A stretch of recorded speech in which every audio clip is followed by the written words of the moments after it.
Salut, dans cette vidéo, on va voir comment présenter un formulaire en différentes sections, puis comment naviguer au travers d'un formulaire. Donc, ici, si on regarde, j'ai fait plusieurs sections. Une information sur le client, une information, je vais peut-être mettre un titre sur la date d'achat ou la date d'aller-retour, peu importe. Puis, je vais avoir mon résumé de ma commande. Moi, ce que j'aimerais, c'est rajouter des boutons de navigation, puis quand je suis rendu au résumé, j'affiche le bouton envoyer. Mais sinon, je peux avancer ou reculer à l'intérieur de mon formulaire.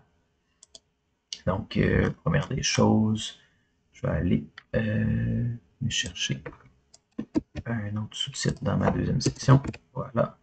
Info sur la date. Puis, ce que j'aimerais, c'est complètement en bas, dans ma section, j'ai mon bouton Input. J'aimerais me rajouter deux boutons. Puis, ce que j'aimerais faire, c'est utiliser autre chose que des boutons pour qu'on puisse voir une autre façon de simuler des boutons. Les boutons vont envoyer le formulaire. Donc, c'est sûr que si on l'a mal bloqué, ben, ça va pas bien fonctionner. Donc, moi, souvent, ce que je préfère faire, c'est avoir un élément qui a une classe bouton qui donne l'impression que c'est un bouton, mais qui est uniquement fait par CSS. Précédent, puis je vais faire suivant. Puis pour m'aider, je vais avoir la même fonction qui va s'appliquer sur mes deux boutons.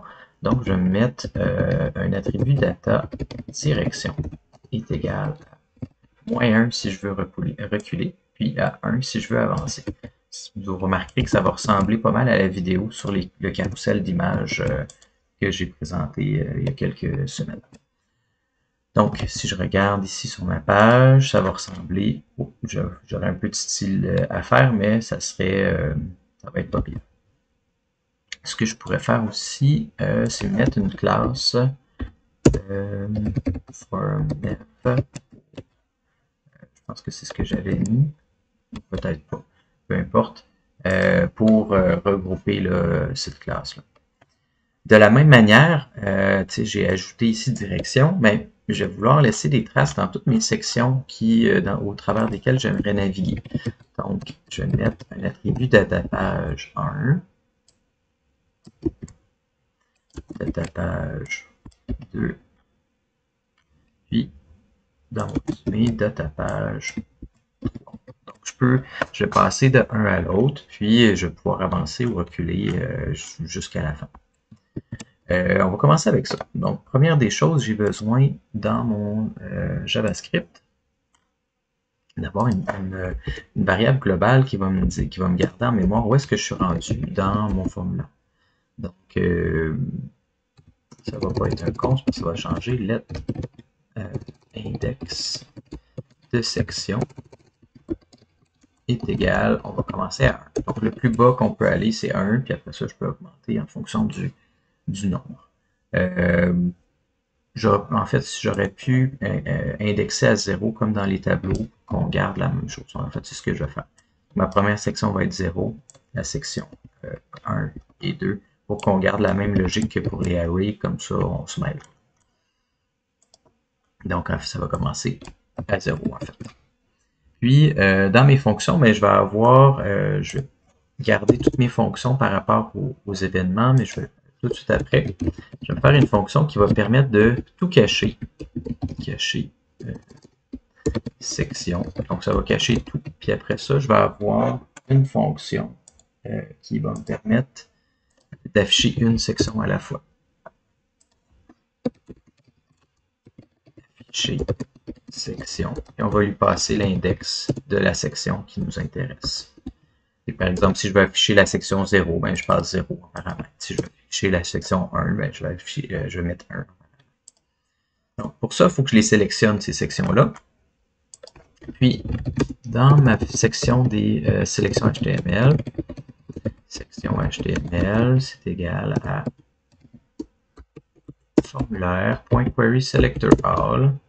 Puis là, j'ai mis un attribut data, donc je vais me fier à ça, data page, puis j'ai juste besoin de tous ceux qui auraient une navigation. De cette manière-là, ça me permet de sélectionner tous les éléments qui auraient une navigation intéressante. Et pour dans ma section cacher section, je vais utiliser for each, comme ça, parce que j'ai besoin de passer de toute manière au travers de toutes mes sections. Donc, section HTML. Puis là, je peux dire, section HTML, point class list, on va utiliser le CSS pour cacher ou afficher les choses. Point add, on va lui mettre une classe qui s'appelle invisible. Donc, cette classe-là ajoute un display none à tous nos éléments. On va s'assurer que cette classe-là existe. Donc, on va aller dans, moi, je me fais toujours un fichier exception qui va être ajouté à la fin. Donc, dans le fichier exception, il va contenir ça, ainsi que, par exemple, on va avoir une classe tantôt qui va s'appeler inactive. Voilà. On va y revenir tout à l'heure. Donc, display none, important, comme ça, ça n'existe plus, c'est caché. On s'assure que je l'ai mis à la fin dans mon fichier style d'importation. Si vous avez fait un seul fichier de CSS, il faudrait que cette règle-là soit à la fin. Donc là, j'ai ça ici. Super. On va tester déjà en partant dans... si j'arrive ici, je vais mettre cacher section dans ma fonction init au chargement de ma page. Je ne devrais plus avoir rien du tout sauf ma navigation. Excellent. Donc ensuite, ce que j'aimerais faire, c'est afficher une section à la fois. De la même manière, je vais récupérer un élément dans ma liste, parce que c'est une liste, quand on fait un query selector all, avec j'y passe la section, puis tout d'un coup, point class list, je vais faire de répétition, point class list, cette fois-ci, je vais faire remove pour faire apparaître les choses. Donc maintenant, ce que je pourrais faire, c'est réutiliser, cacher ma section. Donc à toutes les fois que j'affiche une, je cache tout, puis j'affiche celle qui m'intéresse. Fait que là, ici, au chargement, au lieu de cacher section, j'aimerais afficher section 0. Je teste. Super. Si j'utilise maintenant section 1, j'ai ma deuxième section, etc. Super. Maintenant, ce que j'aimerais surtout, c'est afficher en fonction de ma variable que j'ai initialisée tout à l'heure en haut. Fait qu'au chargement, ça va être la section 0 qui va s'afficher. Ensuite, ce que je voudrais faire, là, il faut que je protège aussi mes... faudrait que j'affiche ou je cache correctement les boutons de ma navigation. Je vais faire une fonction afficher navigation, comme ça. Puis, en fonction de l'index qui est dans notre variable en haut, là, ici, ce qu'on voudrait, c'est s'assurer que si on est au début, on cache le premier bouton. Si on est à la fin, on cache le dernier bouton. Puis si on est à la fin, on affiche le bouton Submit, puis pas dans les autres cas. Par exemple, je vais avoir besoin de mes boutons. Si je ne les ai pas, c'est difficile de les afficher ou de les cacher. Mes boutons, je leur ai mis data direction, puis ils sont à l'intérieur de form nav. Donc, bouton précédent est égal à formulaire, je vais mettre HTML, formulaire HTML, point query selector de, je vais chercher data direction -1.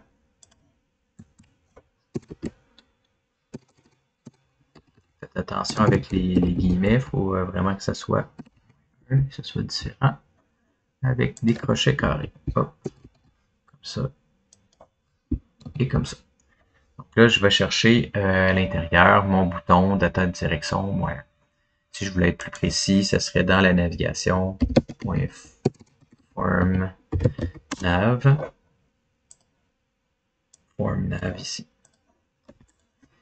Et je vais faire mon bouton suivant. suivant, puis là, je vais mettre 1, puis j'ai mon bouton Submit à quelque part que je vais venir déplacer ensemble pour que mes 3 boutons soient un à côté de l'autre dans ma sélection. Super. Donc là, ce que j'aimerais faire, c'est afficher la navigation. Donc si mon index qui s'appelle, je l'ai appelé comment? Je l'ai appelé index de section. Je l'ai appelé index de section actuelle. Si vous voulez renommer une variable partout dans votre document, appuyez sur F2 ou faire un clic droit, renommer le symbole. Là, index de section actuelle, super. Si ça, index, je vais mettre plus petit ou égal à 0. Okay. Donc, je voudrais m'assurer au cas qu'il y ait une erreur, puis que mon index est reculé plus bas, ben, j'aimerais cacher le premier bouton. Okay. Bouton d'envoi. En fait, mieux que ça encore, ce que je pourrais faire, au lieu de pour sauver le if, je pourrais utiliser un toggle. Donc, bouton précédent.html, .classlist.toggle. Puis là, je pourrais dire invisible. Puis la condition doit s'ajouter seulement si le bouton est à l'index 0 et moins. Il est plus petit ou égal. Si ça est plus petit ou égal à 0, ben, je n'ai pas de bouton pour reculer en arrière. Si, de la même manière, si mon bouton suivant, si je suis rendu plus loin que la liste de... si je suis rendu plus grand ou égal à ma liste d'éléments, donc c'était, j'ai dit ça, section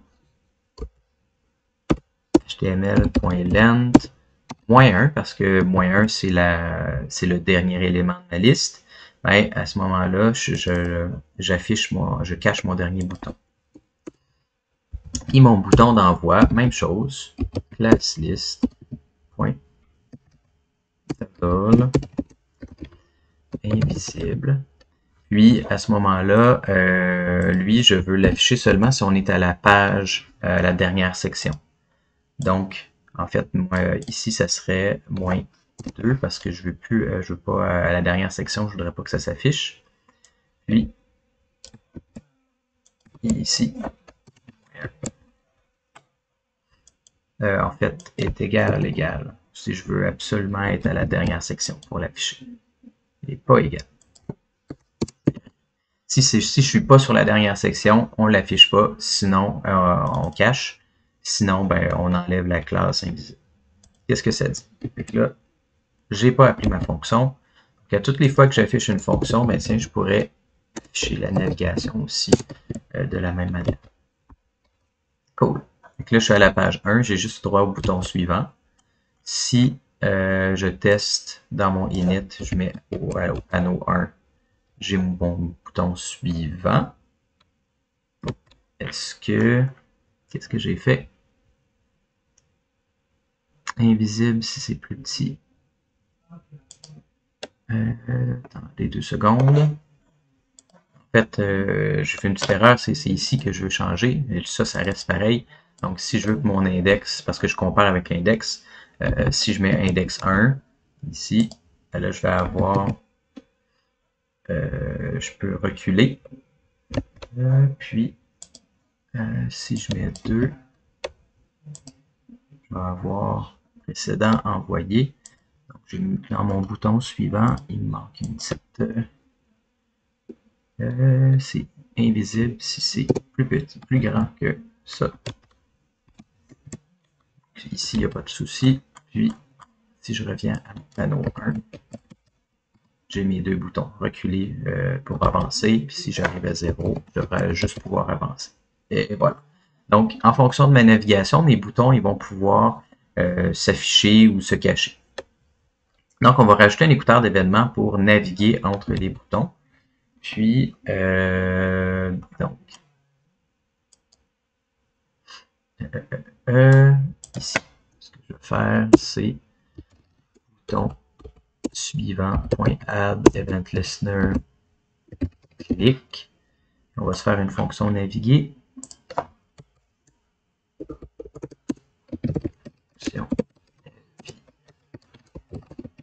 Naviguer avec un paramètre d'événement. En fait, ça serait on click navigation qui serait plus précis parce que c'est une fonction qui répond à un événement. On va la préfixer avec on. Clic navigation, puis je peux faire la même chose avec mon bouton précédent. Bouton précédent. Clic, clic.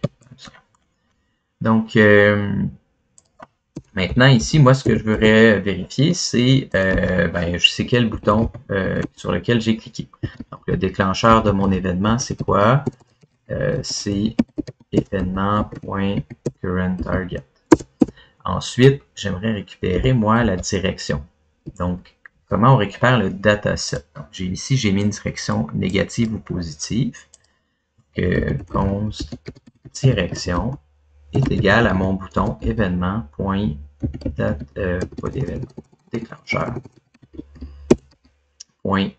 dataset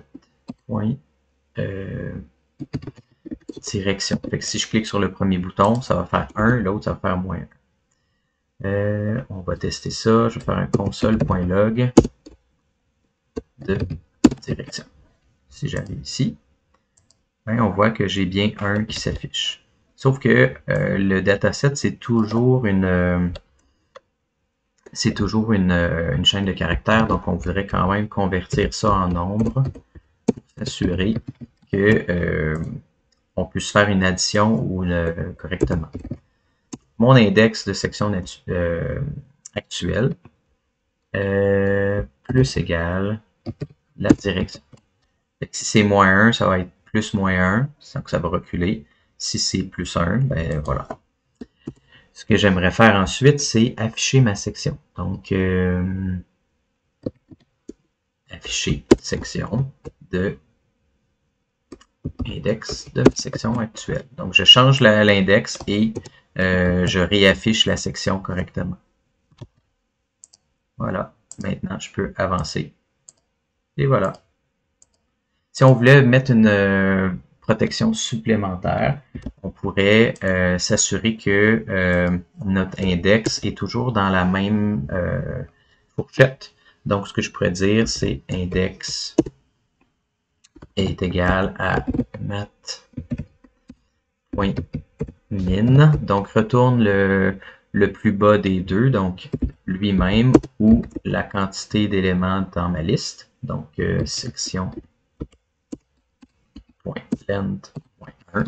Donc, si mon index était rendu à 5, par exemple, ben, ça retournerait 3 au maximum.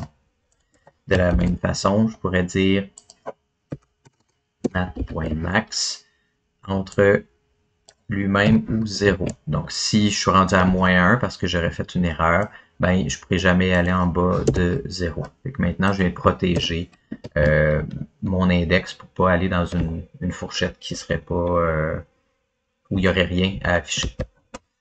Comme ça, maintenant, ben, je peux reculer, aller et aller à la fin. Puis, il me reste un petit peu de CSS à faire, mais bon, ça... Voilà. Si...